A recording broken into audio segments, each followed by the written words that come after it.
Breaking news. మాజీ మంత్రి కేటీఆర్ టార్గెట్గా తెలంగాణ జాగృతి అధ్యక్షురాలు కల్వకుంట్ల కవిత విమర్శలు చేశారు. తెలంగాణ జాగృతి కార్యాలయంలో కవిత మాట్లాడారు. మున్సిపల్ ఎన్నికల్లో బీఆర్ఎస్ తరపున ఎవరు నిలబడ్డా కారు గుర్తుపై ఓటు వేయాలని కేటీఆర్ చెబుతున్నారని ప్రస్తావించారు.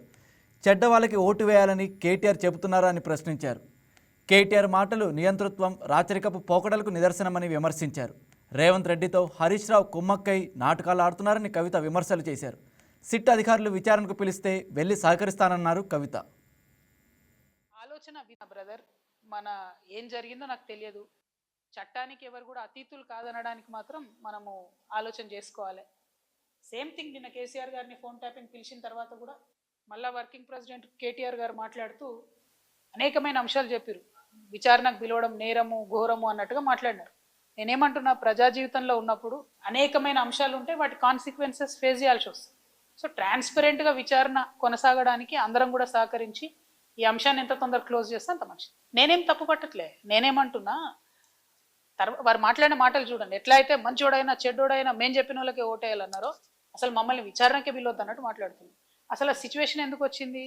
ఇన్ని రోజులు పిలవలేదు కదా కేసీఆర్ గారిని విచారణకు. ఇప్పుడు ఆ సిచ్యువేషన్ వచ్చింది కదా. ఆ సిచ్యువేషన్ ఎందుకు వచ్చిందో ఇప్పటికన్నా అంతర్గతంగా వాళ్ళు పరిశీలన చేసుకోవాలి. ఒకటి. రెండు, ఒకవేళ పిలిచిండ్రు అనుకోండి విచారణకు, పోక తప్పదు. ఇప్పుడు రేపు నన్ను పిలిచినా పోతా.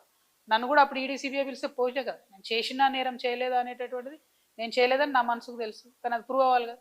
ఇప్పుడు కూడా అదే జరుగుతుంది. సో చట్టానికి అందరం కూడా సహకరించాలి. పిలిచినప్పుడు పోతాం. కాకపోతే ఆ యొక్క ఆలోచన విధానం ఏదైతున్నదో అందులో మార్పు రానంత కాలం బీఆర్ఎస్ పార్టీని మాత్రం ఎవడు కూడా బాగు చేయాలి. తప్పకుండా చట్టానికి సహకరిస్తాం కదా. చట్టానికి సహకరించకుండా ఎందుకుంటాం? వెళ్తాం. ఓన్లీ థింగ్ నేనేమంటున్నా అంటే, కాంగ్రెస్ గవర్నమెంట్ గుంటనక్కగతోని కంప్లీట్గా మ్యాచ్ ఫిక్సింగ్లు ఉన్నారు కాబట్టి వాళ్ళు దీన్ని కంక్లూడ్ చేయరు. నిజమైన నేరస్తులు బయటకు వస్తారని నేను అనుకుంటలేను. ఏదో టైంపాస్ చేసి ఇప్పుడు మున్సిపల్ ఎన్నికలు 10-11 రోజులు హడౌట్ చేసి వదిలేస్తారేమో అనేటటువంటి ఆలోచన నాకున్నది. కాబట్టి Congress has to prove if the government is transparent, if they are serious, investigation should go forward. ఏడబోతుంది 2 ఏళ్ల నుంచి? ఎక్కడ వేసిన గొంగలు అక్కడే ఉంది, తిరిగిన దగ్గరే తిరుగుతూ ఉన్నది. సో స్టాండ్ వేసి సైకిల్ దొక్కినట్టు ఉంది పరిస్థితి. అట్లా కాకుండా కంక్లూడ్ కావాలని కోరుతున్నాను. అంటే జైవీర్ రెడ్డి గారు, రేవంత్ రెడ్డి గారు ఎంత క్లోజ్ అన్నది నాకు తెలియదు, నాకు అనవసరం కూడా. పాయింట్ ఏంటంటే, వారు బాధ్యత కలిగినటువంటి ఎమ్మెల్యేగా ఉన్నారు కాబట్టి వారి కంపెనీ నుండి 5,600 crores ఇన్వెస్ట్మెంట్ ప్లెడ్జ్ చేసిండ్రు ఇలా. సో వేరే కంపెనీలాగా ఇది కూడా ఉట్టిగా టైంపాస్ ప్లెడ్జా, సీరియస్ ప్లెడ్జా? వారు చెప్పాలి, ప్రభుత్వం చెప్పాలని నేను అడుగుతున్నా. బ్రదర్, మన ఏం జరిగిందో నాకు తెలియదు. చట్టానికి ఎవరు కూడా అతీతులు కాదనడానికి మాత్రం మనము ఆలోచన చేసుకోవాలి.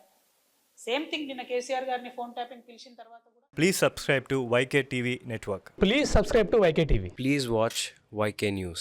Don't forget to subscribe YK News channel